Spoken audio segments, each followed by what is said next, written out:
हाँ जी, good morning. Good morning sir. Good morning.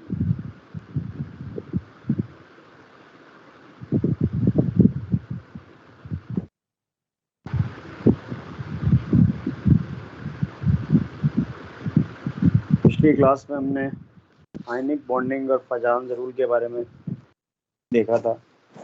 आज देखते हैं कोवेलेंट बॉन्ड क्या होता है।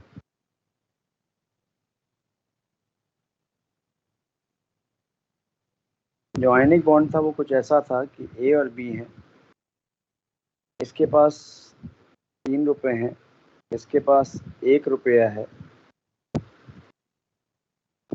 दोनों को ब्रेड की भूख लगी हुई है, इसको भी, लेकिन ब्रेड जो मिलती है वो 2 रुपए की मिलती है दुकान पे।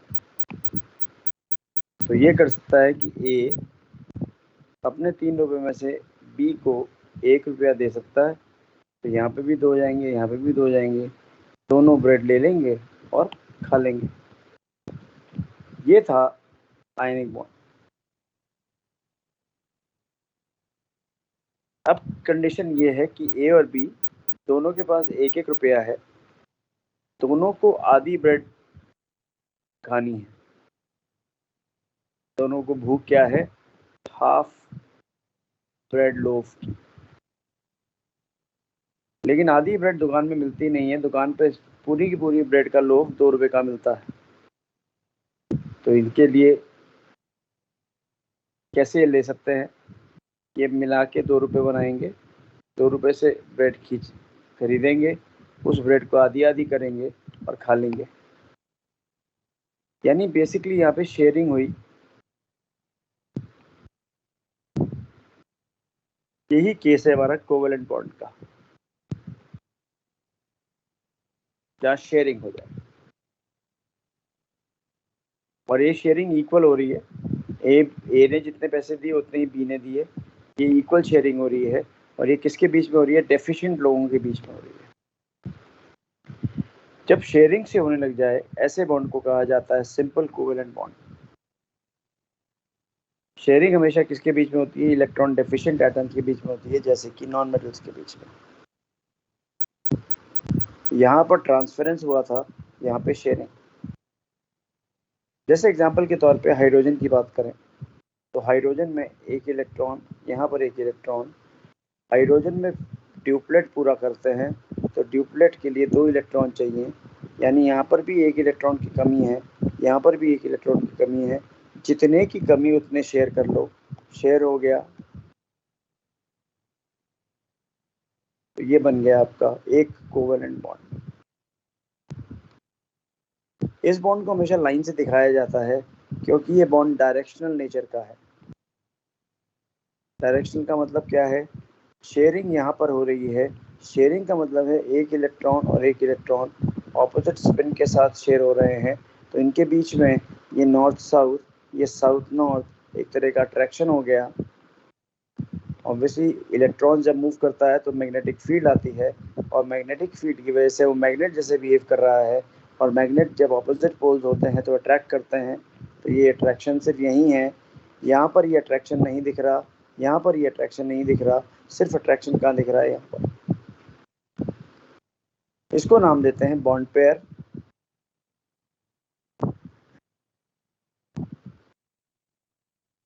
या सिंगल बॉन्ड। अगर मैं F2 की बात करूं तो F2 के अंदर कमी कितने इलेक्ट्रॉन की है, 8 में से 1 इलेक्ट्रॉन की कमी यहाँ पर भी है, 1 इलेक्ट्रॉन की यहाँ पर भी कमी है, तो ये वाले इलेक्ट्रॉन को वो क्या कर लेंगे, शेयर कर लेंगे। यानी कुछ ऐसा केस दिखा सकते हैं। तो हमारे पास एक सिंगल बॉन्ड बना, और आपसे पूछा जाए लोन पेयर कितने होंगे, तो इस फ्लोरीन के पास कितने लोन पेयर है, 3। इस फ्लोरीन के पास कितने लोन पेयर है, 3। लोन पेयर वो वाले वैलेंस इलेक्ट्रॉन होते हैं जो बॉन्ड नहीं बना रहे, बॉन्डिंग में पार्टिसिपेट नहीं कर रहे, ये हमारे लोन पेयर हो गए, और ये हमारा बॉन्ड पेयर हो गया।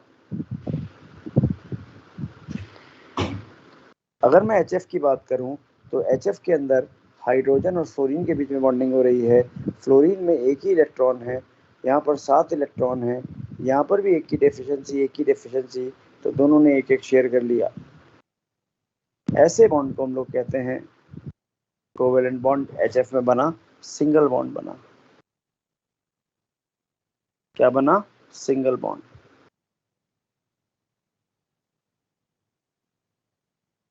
समझे? अब O2 की बात करें तो 6 इलेक्ट्रॉन है, यहाँ पे डेफिशिएंसी 2 की, जितनी डेफिशिएंसी उतनी शेयर कर लो, शेयर कर ली इन्होंने, तो ये बन गया डबल बॉन्ड। SeN2 ये बन गया ट्रिपल बॉन्ड। तो यहाँ से एक बात समझ में आई कि हाइड्रोजन एटम के पास हमेशा एक बॉन्ड बनाता है, उस पर लोन पेयर नहीं होता। अगर नॉन नाइट्रोजन की बात करें तो 3 बॉन्ड बनाता है, एक लोन पेयर होता है। ऑक्सीजन की बात करें 2 बॉन्ड बनाता है, 2 लोन पेयर होते हैं। फ्लोरीन की बात करें तो एक बॉन्ड बनाता है, 3 लोन पेयर होते हैं। हमेशा बॉन्डेड स्टेट में neutral hydrogen, neutral nitrogen, neutral oxygen, neutral fluorine, ये बात। अब ये भी बात कर ले फॉर्मल चार्ज क्या होता है। ऐसा चार्ज जो डेवलप होता है बॉन्डेड स्टेट में। भाई एटम वैसे तो न्यूट्रल है, लेकिन जब बॉन्ड बनाएगा तो उसके आसपास अरेंजमेंट ऑफ इलेक्ट्रॉन्स बदल जाते हैं, जिसकी वजह से एक चार्ज डेवलप होता है, उसको कहते हैं फॉर्मल चार्ज। एक सिंपल फॉर्मल चार्ज निकालने का तरीका ये है कि it is valence electron minus lines plus dots. क्या है? Valence electron minus line plus dot. जैसे यहाँ था तो यहाँ पर लोन पे डॉट का मतलब लोन पेयर इंटू 2। यहाँ पे कोई लोन पेयर नहीं है तो सिर्फ यहाँ पर लाइन ही है, और इसके वैलेंस इलेक्ट्रॉन 1 होते हैं, तो 1 - 1 कितना हो गया? 0। अगर मैं HF की बात करूँ तो अगेन 1 - 1 0। फ्लोरीन की बात करें तो 7 वैलेंस इलेक्ट्रॉन है, माइनस इसकी लाइन कितनी है? 1 है। डॉट कितने हैं? तो 6 हैं। 7 - 7 कितना हो जाएगा? 0। फिर एक इसी तरह से कोऑर्डिनेट कोवेलेंट बॉन्ड होता है, उसके अंदर अनइक्वल शेयरिंग। अभी आप क्या देख रहे थे? अभी देख रहे थे कि एक की कमी यहाँ पे थी, एक की कमी यहाँ पे थी, दोनों ने एक एक शेयर कर लिया। यहाँ पे 2 की कमी थी, 2 की कमी थी, दोनों ने 2 शेयर कर लिया। लेकिन यहाँ पर ऐसा हो रहा है कि शेयरिंग तो हो रही है लेकिन एक ही की हो रही है। ऐसा केस ले लें कि यहाँ पर इसके पास 2 रुपये हैं, इसके पास कोई रुपया नहीं है, दोनों को आधे आधे ब्रेड की भूख लगी हुई है। ब्रेड हमें मिलती है पूरी 1-2 रुपए की, तो ये अपने इलेक्ट्रॉन बी को अगर दे देगा तो ये खुद खाली हो जाएगा। तो वो क्या करता है, अपने 2 रुपए से ये ब्रेड खरीद के दोनों में आधी आधी बांट देता है, यानी शेयर कर देता है। यानी ये इलेक्ट्रॉन ए में भी यूज हो रहे हैं और बी में भी यूज हो रहे हैं। यानी कहने का मतलब शेयर्ड पेयर सिर्फ एक जगह से आया, ऐसे बॉन्ड को कहते हो कोऑर्डिनेट बॉन्ड। जैसे एग्जांपल के तौर पे ये ए है, इसका ऑक्टेट पूरा है, इसका पेट पूरा भरा हुआ है, इसके पास 2 इलेक्ट्रॉन लोन पेयर के फॉर्म में है। ये अगर दे देगा तो उसका पेट खाली हो जाएगा, मतलब इसको ट्रांसफर कर देगा। ट्रांसफर नहीं करना, इसके पास 6 इलेक्ट्रॉन है, 2 की खाली जगह है, तो ये दोनों आपस में क्या कर लेते हैं? शेयर कर लेते हैं। तो कोऑर्डिनेट बॉन्ड तभी बनेगा जब जो ये डोनर है, ये हमारा जो डोनर है, इसका पेट भरा हुआ हो और इसके पास कम से कम एक लोन पेयर, इसके पास खाली ऑर्बिटल होना चाहिए। तो इस तरह का बॉन्ड बन जाएगा। इस ए को कहते हैं डोनर, बी को कहते हैं एक्सेप्टर, और इसको रिप्रेजेंट किया जाता है, ये बॉन्ड कोवेलेंट है, डायरेक्शनल है, इसको रिप्रेजेंट किया जाता है या तो एरो से। एरो हमेशा डोनर से एक्सेप्टर की तरफ जाएगा, यानी एरो हमेशा डोनर से एक्सेप्टर की तरफ जाएगा, या चार्ज से कर सकते हो, डोनर पे प्लस चार्ज, एक्सेप्टर पे माइनस चार्ज। ये बॉन्ड या तो हम ऐसे रिप्रेजेंट करें या ये बॉन्ड ऐसे रिप्रेजेंट करें।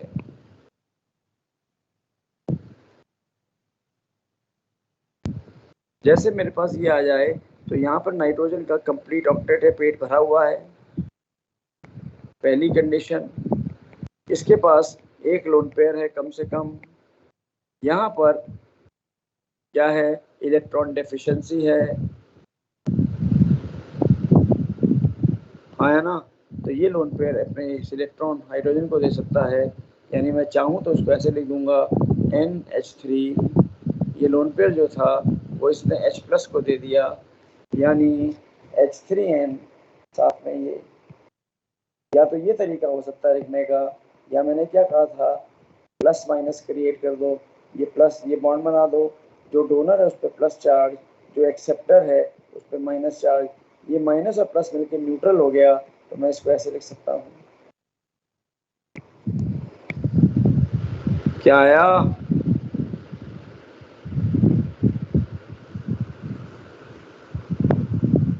क्लियर है?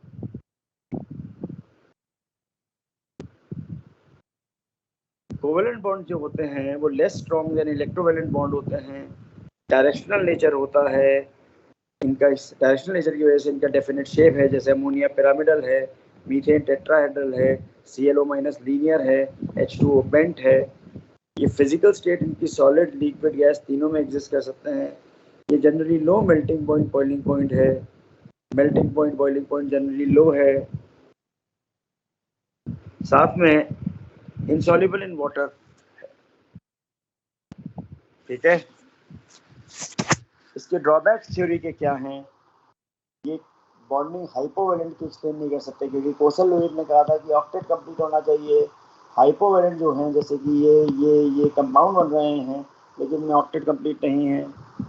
हाइपरवेलेंट बनाते हैं, ऑक्टेट से ज़्यादा electron, could not explain shape of the molecule। और चौथी चीज़ it is not explain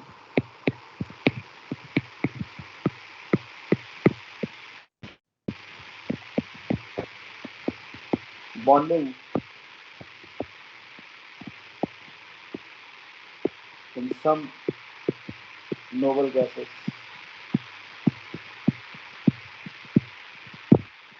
like xenon, krypton। ये बॉन्ड क्यों बनाते हैं? कहीं का ऑक्टेट तो पूरा है, तो हम बॉन्ड क्यों बना रहे हैं, जैसे XeO3, XeF6, इस तरह के बॉन्ड क्यों बना रहे हैं? ऑक्टेट तो पूरा है इनका, नहीं? एक बार आप रिवाइज करिए, give me a minute please.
हाँ जी। Excuse me sir. Yes. Sir NH3 से जब हम NH4 बना रहे हैं तो नाइट्रोजन पे एक इलेक्ट्रॉन नहीं बचेगा, जैसे हाइड्रोजन को तो एक ही चाहिए चाहिए ऑक्टेट हाइड्रोजन, कंप्लीट करने के लिए। एक चाहिए हाइड्रोजन को, H+ है ये, अच्छा। H+ है, इसके पास इलेक्ट्रॉन ही नहीं है और दे थोड़ा रहा है, वो शेयर कर रहा है।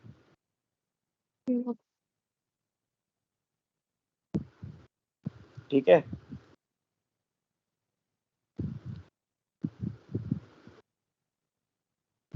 नेक्स्ट, तो नई थ्योरी जो डिफाइन करती है इसे, उसे कहते हैं वैलेंस बॉन्ड थ्योरी।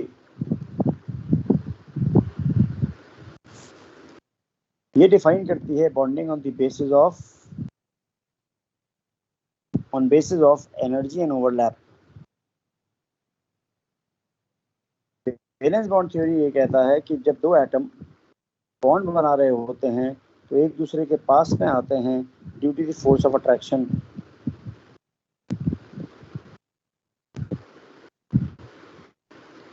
हम क्या कहते हैं, बॉन्ड की वजह से स्टेबिलिटी आती है, अट्रैक्शन होता है। हम जानते हैं अट्रैक्शन का मतलब पोटेंशियल एनर्जी कम होना और रिपल्शन का मतलब पोटेंशियल एनर्जी ज़्यादा होना। अब दो एटम में अट्रैक्शन क्यों होता है? क्योंकि इसका एक न्यूक्लियस होता है, ये मान लो ए का न्यूक्लियस है, इलेक्ट्रॉन ए का है, यहाँ पर न्यूक्लियस बी का है और इलेक्ट्रॉन बी का है। तो यहाँ पे जो अट्रैक्शन होगा दो एटम के बीच में, वो nucleus of A and electron of B, इनके बीच में, and electron of B and nucleus of A. लेकिन साथ में रिपल्शन भी होगा, किसके बीच में? Nucleus of A and nucleus of A, electron of B, nucleus of A and nucleus of B, electron of A and electron of B. ये mathematically calculated है कि जब दूर होते हैं तो ये डोमिनेट करता है अट्रैक्टिव फोर्स, और रिपल्सिव फोर्स बहुत पास होने पर डोमिनेट करता है। तो जब ये एटम एक दूसरे के पास आते हैं इन्फिनिटी से, तो ये एटम ए है मेरा, ये एटम बी है, तो बी ए के पास जब जा रहा है तो ये पोटेंशियल एनर्जी है, तो पोटेंशियल एनर्जी कम होनी शुरू हो जाती है। और जब बिल्कुल पास पहुंच जाता है, मान लो वो यहाँ पहुंच गया, तब एकदम से अब डिस्टेंस कम होगा तो पोटेंशियल एनर्जी बढ़ जाती है, रिपल्सिव फोर्स डोमिनेट करने लगते हैं। तो इस डिस्टेंस पर पोटेंशियल एनर्जी मिनिमम होती है। तो इस डिस्टेंस पर जहां मिनिमम पोटेंशियल एनर्जी है, या पॉसिबिलिटी ऑफ बॉन्ड फॉर्मेशन है। और वो बॉन्ड कब बनता है?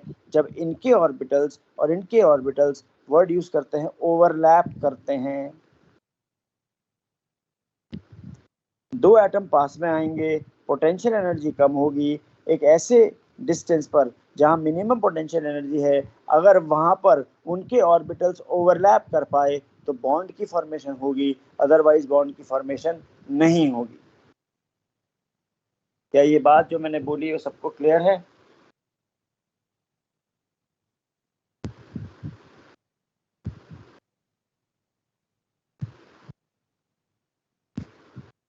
तो ग्राफ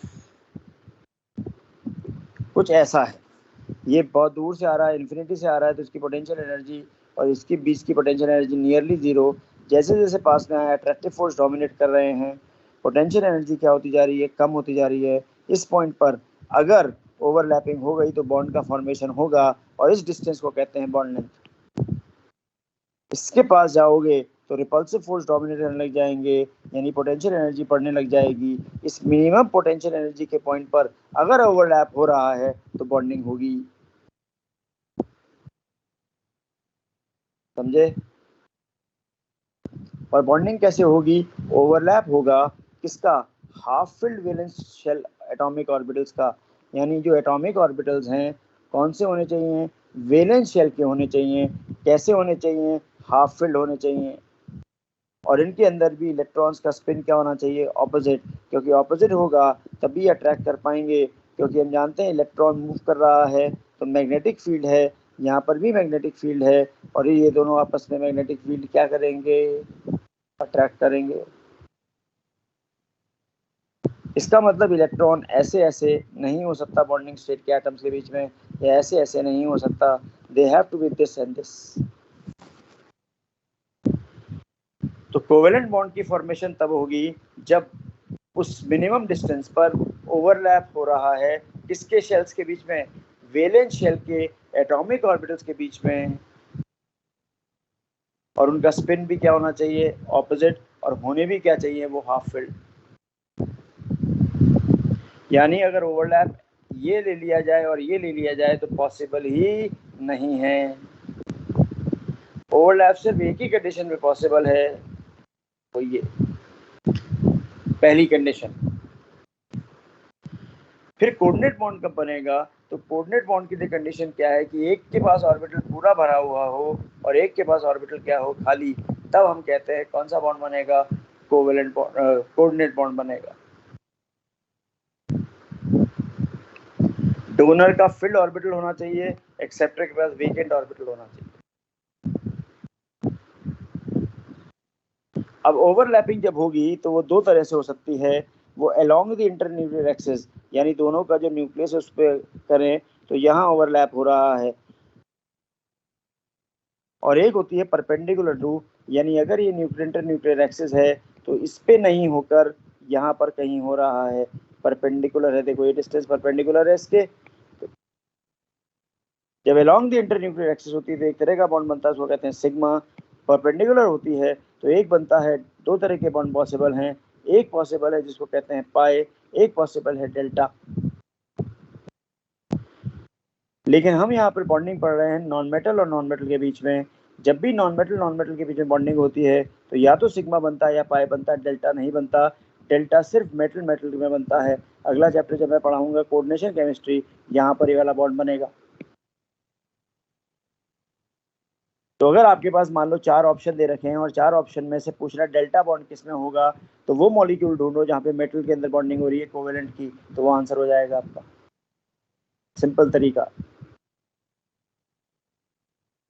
नॉन मेटल के केस में कभी डेल्टा बॉन्ड बनता नहीं है, डेल्टा बॉन्ड सिर्फ मेटल मेटल के केस में बनता है। जैसे एग्जांपल आ जाए Fe2CO10, एक मॉलिक्यूल ये दे दिया गया, तो इसके अंदर देखो ये मेटल, मेटल और मेटल दो है, तो इनके बीच में डेल्टा बॉन्ड बनेगा। इसलिए अभी इस चैप्टर में हमें डेल्टा के बारे में नहीं समझना। जो सिग्मा बॉन्ड बनता है वो इंटरन्यूक्लियर एक्सिस पे बनता है, पाई बॉन्ड बनता है परपेंडिकुलर टू इंटरन्यूक्लियर एक्सिस। इसके अंदर हमेशा दो लोब ओवरलैप करते हैं, पाई के अंदर हमेशा 4 लोब ओवरलैप करते हैं, और डेल्टा के अंदर हमेशा 8 लोब का बॉन्ड होता है। यानी यहाँ ओवरलैपिंग 2 लोब की होगी, यहाँ 4 लोब की होगी, यहाँ 8 लोब की होगी। ठीक, जैसे एग्जांपल के तौर पे ये SS ओवरलैप लिया, तो देखो ओवरलैप यहाँ पर हो रहा है, ये दोनों के न्यूक्लियस का एक्सिस है, तो ये सिग्मा बॉन्ड। जैसे PP ओवरलैप हो रहा है कुछ ऐसा, मान लो ये PX है, ये भी PX है, ऐसे ओवरलैप कर रहे हैं, तो देखो ये इंटरन्यूक्लियर एक्सिस है, ओवरलैप यहाँ हुआ, ओवरलैप यहाँ हुआ, तो यहाँ पर एक पाई बॉन्ड बना। डेल्टा जब होगा तो देखो ये मेरे पास d ऑर्बिटल है एक प्लेन में, ये दूसरे प्लेन के अंदर d ऑर्बिटल है, इसका लोब इसके लोब से ओवरलैप कर रहा है, इसका लोब इसके से कर रहा है, इसका लोब इससे कर रहा है, यानी एक पेज को दूसरे पेज के ऊपर रख दिया। क्या आया?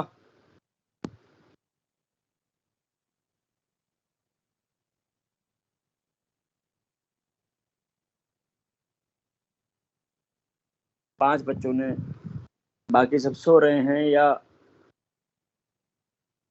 ऑन करके। हाँ मान्या बोलिए।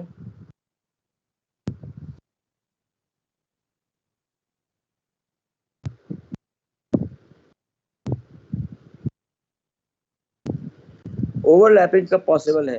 हाँ बोलिए। सर मैं गलती से हैंड रेज हो गया था। ओवरलैपिंग कब पॉसिबल है? ये ओवरलैप जो है ये कब पॉसिबल है? जब सेम साइंस के लोब ओवरलैप करें तभी पॉसिबल है। ये साइन साई का साइन है, श्रोडिंगर वेव इक्वेशन का जो साई है उसकी मैथमेटिकल इक्वेशन का साइन है। हम लोग सब जानते हैं एस के अंदर अगर पॉजिटिव में बाहर लिखता हूँ आउटर, तो अंदर एम्बेडेड होता है नेगेटिव, या अगर मैं नेगेटिव को बाहर लिखता हूँ तो अंदर एम्बेडेड होता है पॉजिटिव। कॉमनली ये लिया जाता है। पी के अंदर एक लूप पॉजिटिव है तो दूसरा लूप नेगेटिव। डी के अंदर ऑल्टरनेट होता है हमेशा, ये प्लस ये माइनस, ये प्लस ये माइनस, चार लूप जब भी आ जाए। अगर माइनस से शुरू करोगे तो ये प्लस, ये माइनस, ये प्लस। और जेड स्क्वायर का जो लोब होता है वो ये प्लस होते हैं, और ये जो कॉलर होती है ये माइनस होती है। समझे? तो याद रखें, तीन तरह के ओवरलैप पॉसिबल हैं। एक तो ये overlap, positive overlap plus plus के बीच में हो रहा है। एक नेगेटिव ओवरलैप, ये प्लस है ये नेगेटिव है, यहाँ नेगेटिव है ये पॉजिटिव है, तो ये कोई ओवरलैप नहीं होता, पॉसिबल ही नहीं है। इट इज, यहाँ पे कोई बॉन्ड नहीं बनेगा। एक और ओवरलैप होता है जिसको कहते हैं जीरो ओवरलैप। जैसे ये प्लस भी हो रहा है और माइनस भी हो रहा है, जैसे ये इसका प्लस था, यहाँ प्लस या माइनस, तो यहाँ तो सेम फेस के बीच में ओवरलैप हो रहा है, यहाँ डिफरेंट फेस के बीच में ओवरलैप हो रहा है, तो इसको कहते हैं नेट जीरो ओवरलैप। इससे भी बॉन्ड नहीं बनता, बॉन्ड सिर्फ सेम फेस से बनता है। जैसे एग्जांपल के तौर पे लूं तो ये क्लियर है, साइन ओवरलैपिंग ऑफ ऑर्बिटल, अगर मैं एस एस ओवरलैप लूं और कौन से बॉन्ड के अक्रॉस लूं, सिग्मा बॉन्ड के अक्रॉस। एस का मतलब स्फेयर, ऐसा भी स्फेयर है वो, ऐसे भी है, ऐसे भी है, हर तरह से स्फेरिकल है वो एक तरह से। समझ गए? तो ये मेरा एक्स एक्सिस के अलॉन्ग ओवरलैप देख रहे हैं, एस का एक्स एक्सिस के अलॉन्ग ओवरलैप, तो कैसे देखोगे? ये इस पे साइन क्या है? पॉजिटिव। इस पे साइन क्या है? यहाँ पे साइन क्या है? पॉजिटिव। यहाँ पे भी साइन क्या है? Positive, same face. तो वो कहता है along X axis, x axis ये वाली एक्सिस है, ये एक्स एक्सिस है, ये वाई एक्सिस है, ये जेड एक्सिस है, तो अब मैं एक्स एक्सिस पे ओवरलैप कर रहा हूँ।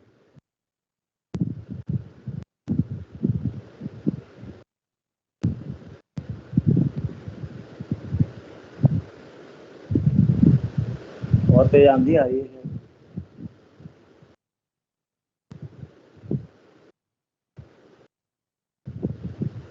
एक्स एक्सिस के अलोंग ओवरलैप, देखो ये सिग्मा बॉन्ड बन गया।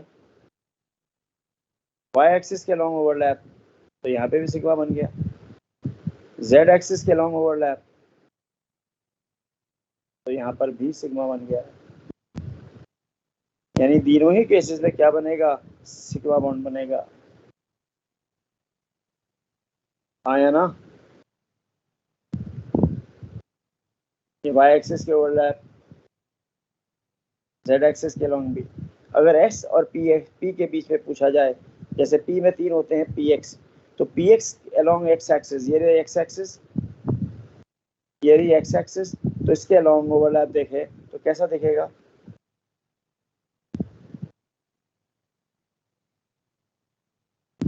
ये तो प्लस से प्लस में ओवरलैप किया तो कौन सा बॉन्ड बन गया? सिग्मा बॉन्ड बन गया। अगर वाई एक्सिस के अलोंग करते, देखो जरा, ये वाई एक्सिस के अलोंग है, तो प्लस ने प्लस के साथ ही बनाया, प्लस ने माइनस के साथ ही बनाया, तो जीरो बॉन्ड बन गया, जीरो ओवरलैप हो गया, यानी नो बॉन्ड। ऐसे ही जेड एक्सिस के अलोंग भी होता, तो एक्स एक्सिस के अलोंग तो है सिग्मा बॉन्ड, वाई एक्सिस के अलोंग है जीरो बॉन्ड, जेड एक्सिस के अलोंग है जीरो बॉन्ड, तो सिग्मा बॉन्ड एक ही तरह से बन सकता है। आया ना? क्या क्लियर है?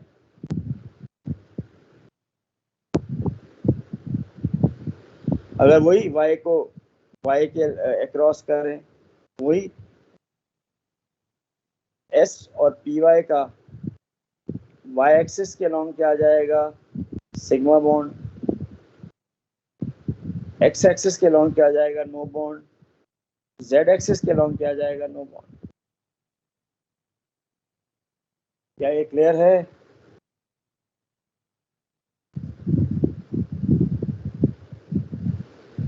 सिमिलरली एस और पी जेड ले लो, एक्स एक्सिस के long no bond, Y axis के long no bond, Z axis के लॉन्ग सिग्मा बॉन्ड। अगर मैं पीपी ओवरलैप ले रहा हूं तो एक्स एक्सिस के लॉन्ग क्या होगा, पी एक्स का, ये रहा पी एक्स और ये रहा पी एक्स, तो एक्स एक्सिस के लॉन्ग करना है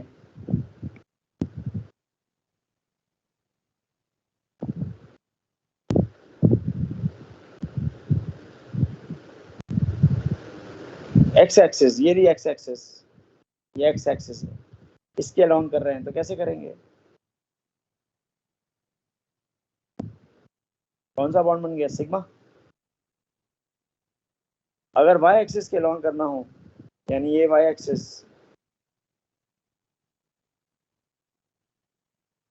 तो कौन सा बन जाएगा, ऑब्वियसली प्लस, मतलब एक तरह से एक दूसरे के ऑपोजिट होंगे, प्लस जो माइनस वाला लोब है वो प्लस होगा, प्लस वाला लोब वो माइनस होगा।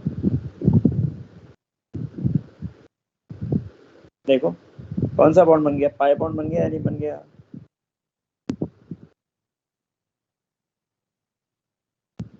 हाँ है ना।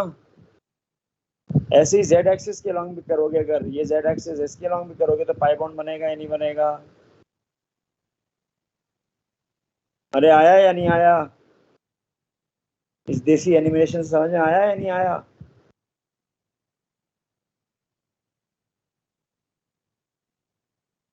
अगर ये पी वाई होता तो यहाँ पे पाई बॉन्ड बनता, यहाँ पे सिग्मा बनता, यहाँ पाए। अगर ये पी जेड होता तो यहाँ पर सिग्मा बनता, यहाँ पाए, ये पाए। क्या ये क्लियर है सबको?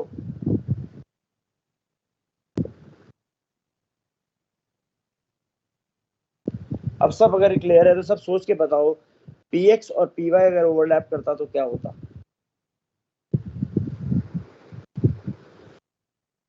along x axis, y axis, z axis, सोच के बताओ।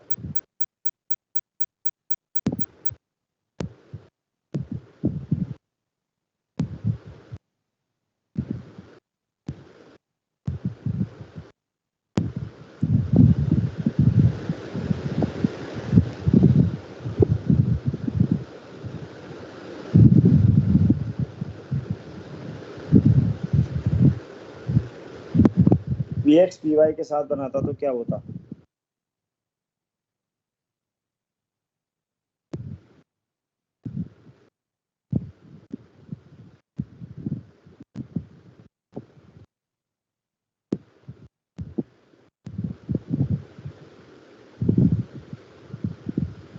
बताइए। हाँ दीदी।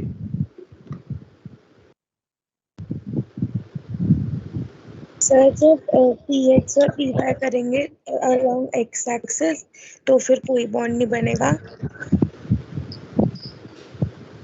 Y axis along Y axis करेंगे तब भी कोई बॉन्ड नहीं बनेगा। और Z axis, sir Z axis में भी नहीं बनेगा। बिल्कुल सही। ये पी एक्स है मान लो, ये पी वाई है, ये मान लेते हैं एक्स एक्सिस है। इसके अलोंग जब ओवरलैप कराएंगे इसका, तो ये कुछ इस तरह से ओवरलैप आएगा जो कि जीरो ओवरलैप हो, या मैं ऐसे कहूँ, ये ऐसे नहीं, ऐसे होगा, इसका प्लस माइनस, इसका प्लस माइनस, तो ये ऐसा बन जाएगा, जबकि ओवरलैप पॉसिबल नहीं। क्या क्लियर है?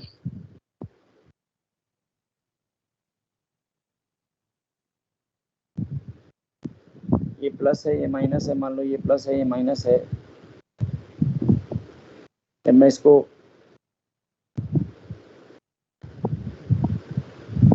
ओवरलैप करा रहा हूँ तो ये देखिए ऐसे ओवरलैप होगा, एक एक्सिस से ये आ रहा है, एक एक्सिस से ये आ रहा है। समझ आया या नहीं आया?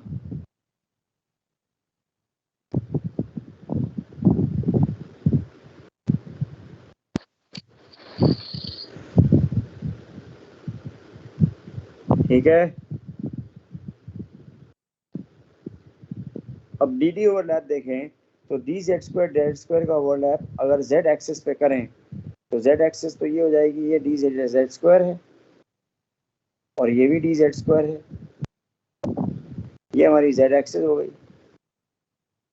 तो ये इसके साथ ओवरलैप कर जाएगा, ये माइनस है ये प्लस है, ये माइनस है प्लस है, सॉरी प्लस प्लस है, तो इसके साथ ओवरलैप कर जाएगा। कौन सा बॉन्ड बन जाएगा? सिग्मा बॉन्ड बनेगा। अगर एक्स एक्सिस के अलोंग करा है तो यानी ऐसे होगा, माइनस माइनस के बीच में होगा। लग तो रहा है कंस्ट्रक्टिव, लेकिन माइनस इतना छोटा होता है, इस ओवरलैप का कोई सिग्निफिकेंस नहीं होता, तो कोई बॉन्ड नहीं बनता। ऐसी जेड के भी लेग भी करोगे तो भी ऐसे ही बनेगा, कोई बॉन्ड नहीं बनेगा।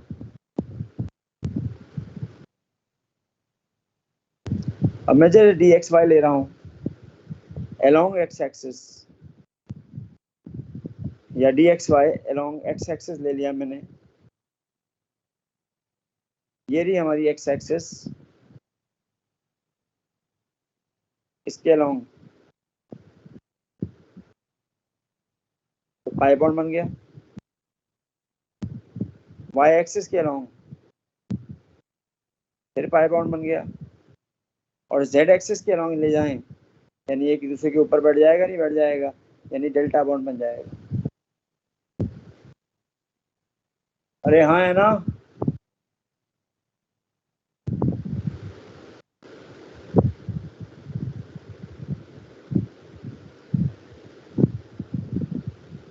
अरे आ रहा है।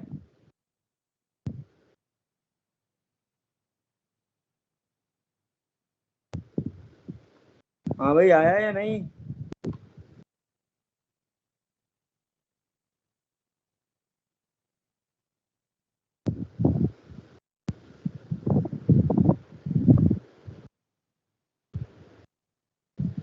अब ये करके बताओ जल्दी से।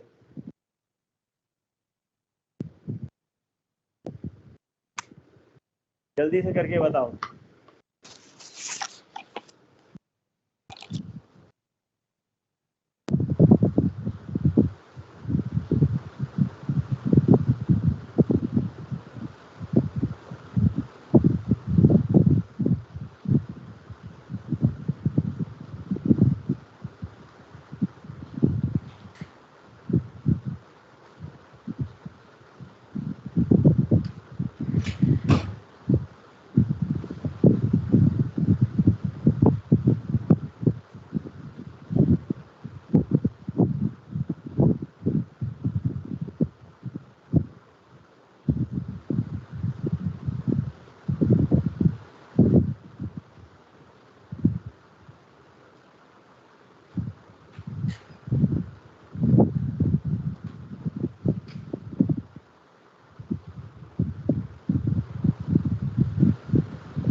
हो गया भाई?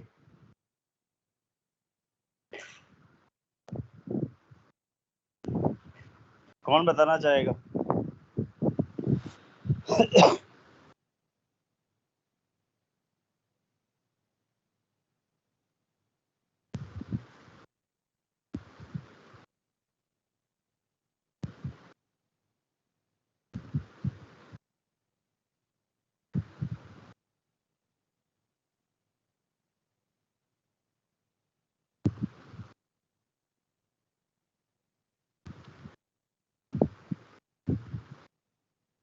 हाँ वृंदा बताना जरा।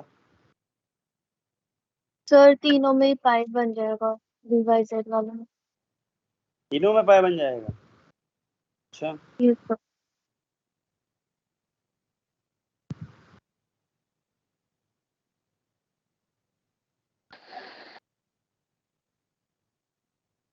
हाँ जी, कौन बताएगा?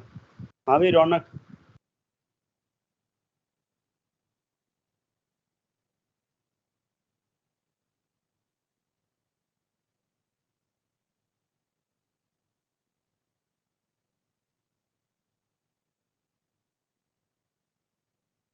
हाँ भाई रौनक,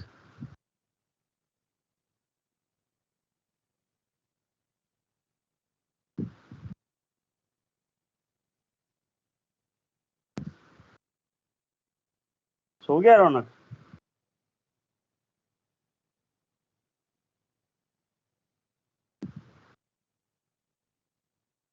हाँ पूजा। सर इसमें ना 2 तो पाई बनेंगे और एक डेल्टा बनेगा। किसमें पाई बनेगा और किसमें डेल्टा बनेगा? सर ये जो एक्स और वाई वाला है इसमें तो पाई बनेगा और जो जेड वाला है उसमें डेल्टा बनेगा। बिल्कुल सही। ये एक्स वाई को वाई जेड सोच लो, ये या बनाया अभी मैंने। तो जब ये ओवरलैप करेगा तो यहाँ पे क्या बनेगा? Pi bond.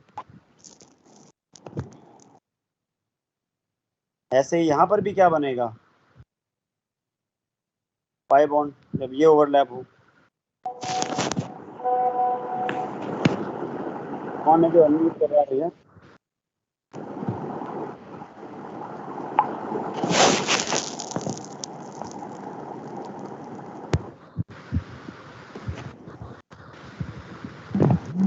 तो उठाएंगे और ऐसे बनाएंगे तो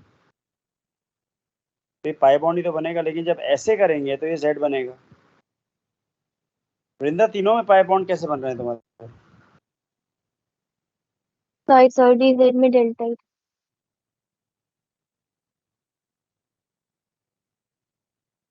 अब आप सोच सकते हो आप आराम से। क्या ये जो लिखा है यहाँ पर सही लिखा है? जरा देखो।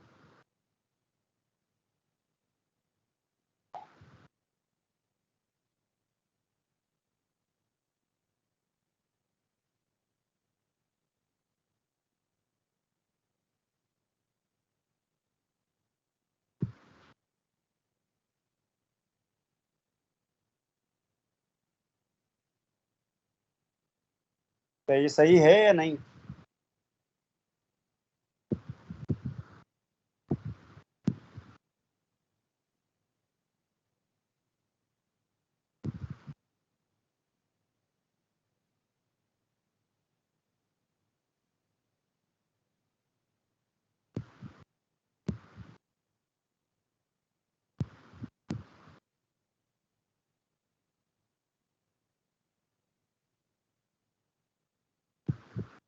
ये पी एक्स है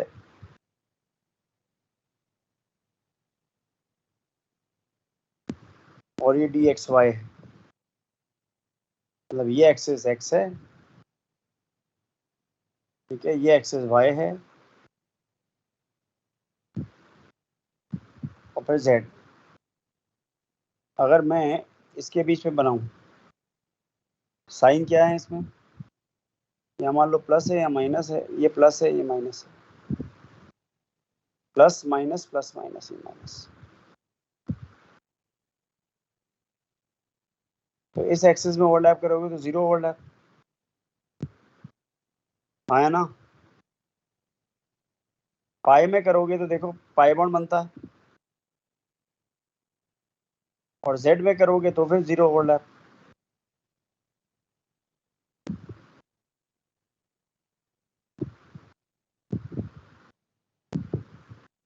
अरे आया या नहीं आया?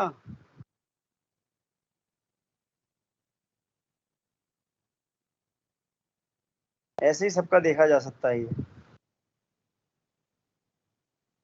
तो ये था पूरा ओवरलैप के बारे में। फिर हमने पढ़ा था सिग्मा और पाई बॉन्ड बनते हैं।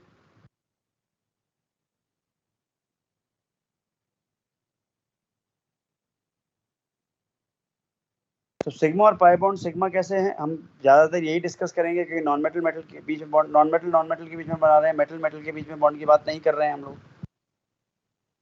तो ओवरलैप अलोंग इंटरन्यूक्लियर एक्सिस ये परपेंडिकुलर होता है, ये 2 लोब से होता है, ये 4 लोब से होता है। जैसे एग्जांपल हम देख चुके हैं, वो वाला एग्जांपल है। ये हमेशा पहला बॉन्ड बनेगा, ये हमेशा उसके बाद बनेगा। मान लो 2 पी ऑर्बिटल को ओवरलैप कराना है, ये पी है, मान लो ये पी एक्स है और ये पी वाई है, इसके भी पी एक्स और पी वाई से कराना है मान लो, तो ये पी एक्स है और ये पी वाई है, तो जब ये एक दूसरे को मिलेंगे तो पहले कौन अप्रोच करेगा, ये वाले ऑर्बिटल इसको ओवरलैप करेंगे, तो ये बॉन्ड कौन सा बनाएंगे, सिग्मा, उसके बाद ही तो इनके बीच में ओवरलैप कराओगे, यानी ये पाई हमेशा सिग्मा के बाद बनता है। और इंटर न्यूक्लियर एक्सिस तो एक ही होती है, तो एक ही के अलॉन्ग ओवरलैप हो सकता है, तो सिग्मा बॉन्ड तो सिर्फ एक ही बनेगा, पाई बॉन्ड एक से ज्यादा बन सकते हैं, हाँ या ना, समझे। और पाई बॉन्ड हमेशा एक से ज्यादा भी हो सकते हैं, सिग्मा बॉन्ड दो एटम के बीच में एक ही होंगे। सिग्मा बॉन्ड स्ट्रॉन्गर होता है, पाई बॉन्ड वीकर होता है, क्यों, क्योंकि इसकी जो इलेक्ट्रॉन डेंसिटी होती है वो एक ही जगह होती है, जबकि पाई बॉन्ड के अंदर इलेक्ट्रॉन डेंसिटी दो जगह डिवाइडेड है, इसलिए इलेक्ट्रॉन डेंसिटी दो जगह डिवाइड होने की वजह से इसकी स्टेबिलिटी कम हो जाती है।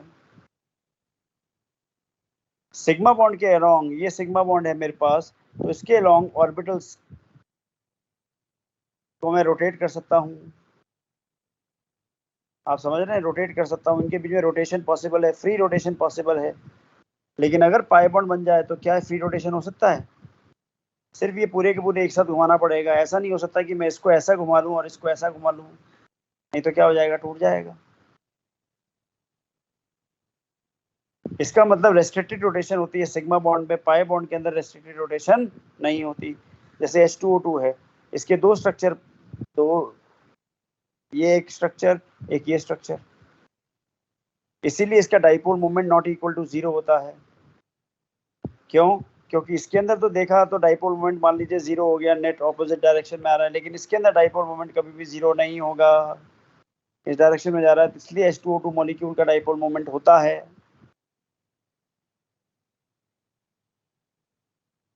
समझ रहे हैं। अब मैं इसकी बात करूं तो यहाँ पे फ्री रोटेशन हो रहा है, यहाँ फ्री रोटेशन हो रहा है, वेक्टर इसका यहाँ है, इसका यहाँ है, पूरा मूव कर रहा है, वेक्टर के अंदर मूवमेंट कोई रिलेटिव नहीं आ रही, इसका मतलब इसका डाइपोल मोमेंट क्या है, 0 है। लेकिन इसका नॉन जीरो है, क्यों, क्योंकि O बॉन्ड H भी है, यहाँ पर भी O बॉन्ड H है, और अभी पढ़ाया था O बॉन्ड H क्या हो सकता है, फ्री रोटेशन की वजह से ऐसा भी बन सकता है, नहीं बन सकता है। इसका डाइपोल मोमेंट 0 हो गया, लेकिन इसका नॉन जीरो हो गया, इसलिए नेट डाइपोल मोमेंट हमेशा नॉट जीरो होता है। बहुत बहुत कॉमन और बहुत अच्छा सवाल। और अब इसकी जगह मैं Cn दे दूं तो इसका डाइपोल मोमेंट भी 0 होगा, क्योंकि Cn में C ट्रिपल बॉन्ड एन हमेशा लीनियर हुआ, तो यहाँ घुमाने से वेक्टर के बीच में रिलेटिव मूवमेंट पोजीशन नहीं आती। आया।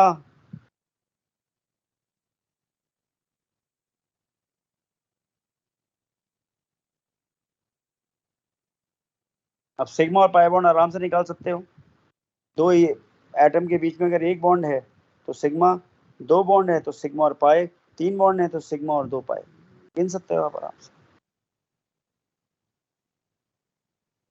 गिन सकते हो, नहीं गिन सकते, कौन बताएगा बेंजीन में कितने सिग्मा और पाई बॉन्ड है।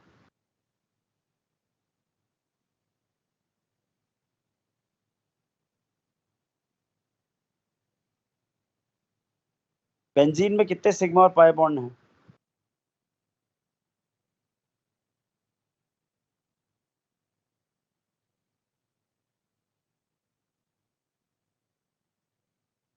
बेंजीन में कितने सिग्मा और पाई बॉन्ड है।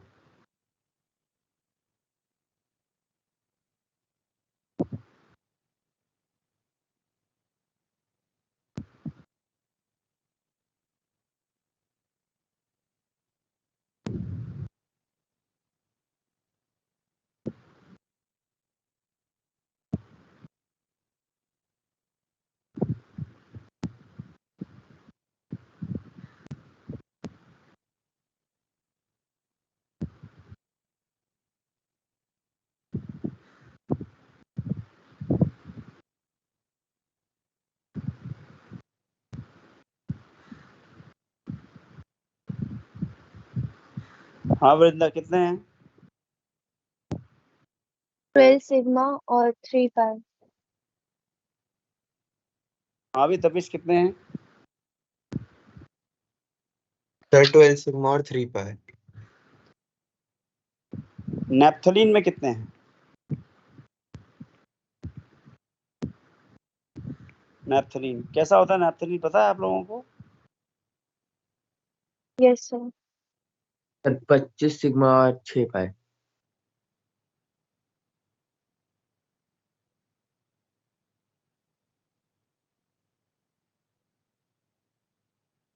ये नेप्थलीन है।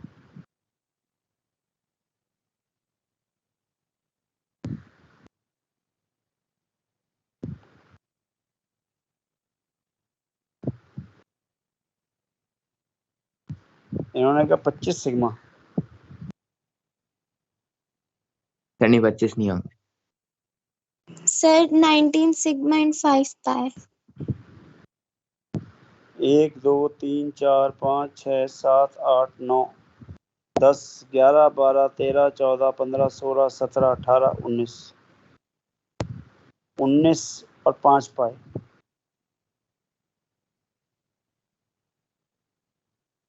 एंथ्रेसीन में कितने होंगे?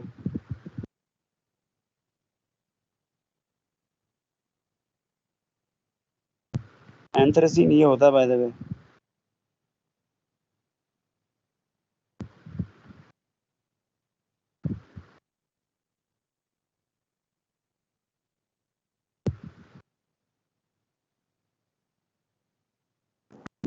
सर 26 सिग्मा और 7 पाई।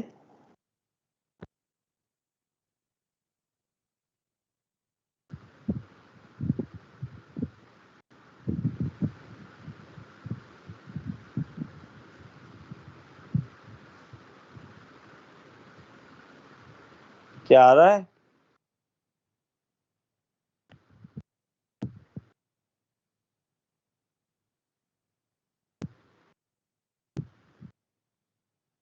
ठीक है। हाइड्रोजन में वीपीटी लगाएं तो हाइड्रोजन क्या कहता है? हाइड्रोजन के अंदर देखो 1s1 और 1s1 है। ठीक, ये इसका वैलेंस शेल 1 है। इसके अंदर ऑर्बिटल देखें तो 1 इलेक्ट्रॉन, इसके अंदर ये ऑर्बिटल देखें तो 1 इलेक्ट्रॉन। ऑब्वियसली इसके अंदर क्या हो जाएगा? ओवरलैपिंग बॉन्ड बन जाएगा। ये मेरा 1s था, ये 1s था, दोनों में 1 1 इलेक्ट्रॉन आपस में एक दूसरे के पास आएंगे, ओवरलैप होगा। कौन सा बॉन्ड हुआ? सिग्मा। HF में देखें तो ये रहा फ्लोरीन। फ्लोरीन के अंदर ये वाला भरा हुआ है तो ये पार्टिसिपेट नहीं करेगा, ये भरा हुआ है, ये भरा हुआ है, ये भरा हुआ है। एस कहीं अंदर होगा जो दिखा नहीं रहे हैं हम। ये पी के 3 ऑर्बिटल एक दूसरे के परपेंडिकुलर, ये आधा खाली है, ये हाफ फिल्ड है, दोनों के बीच में बॉन्डिंग हो गई। कौन सा बॉन्ड बना? सिग्मा। तो अगर एक्स एक्सिस में बॉन्ड बनाना पड़ेगा तो किसके बीच में बनाएगा? एस और पी। एक्स के बीच में वाई एक्सिस में बनाओगे तो इनके बीच में, जेड एक्सिस में बनाओगे तो इनके बीच में। यानी इसको आपको खाली करना पड़ेगा, इसको खाली करना पड़ेगा।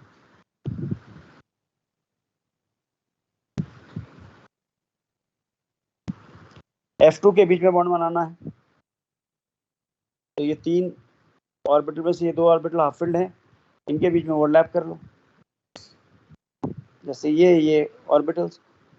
लेकिन ऑब्वियसली बॉन्ड px और px के बीच में बनेगा, या py और py के बीच में बनेगा, या pz और pz मिलेगा। क्वेश्चन में कह दिया जाए इसका तो px है, इसका py है, ठीक है, तो कभी भी बॉन्ड नहीं बनेगा। क्वेश्चन को ट्रिक कर सकते हैं वो आपको। ऐसे ही O2 की बात करें तो 2 अनपेयर्ड इलेक्ट्रॉन आ गए, तो 2 एटम, सेम एटम के बीच में 2 बॉन्ड बन रहे हैं तो 1 सिग्मा बनेगा, 1 पाई बनेगा। p ऑर्बिटल एक दूसरे के परपेंडिकुलर होते हैं, ये वाला भरा हुआ ऑर्बिटल है, ये एक्स एक्सिस के अलॉन्ग ओवरलैप हो रहा है तो सिग्मा बॉन्ड बन गया, और ये पाई बन गया। मतलब ये ओवरलैप ऐसे होगा, इसको रिप्रेजेंट ऐसे किया जाता है लाइन से।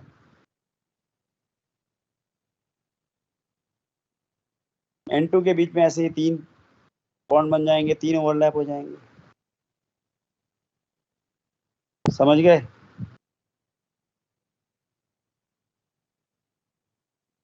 अब इसके आगे की बात अगली क्लास में करेंगे, क्योंकि फ्राइडे को लूंगा मैं। नहीं, हाँ फ्राइडे को। ठीक है सर हाँ सर ओवरलैपिंग वाले टॉपिक की पीडीएफ भेज दीजिए। ठीक है। Thank you sir.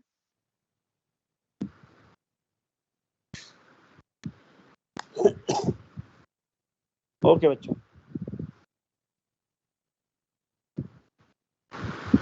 Thank you sir.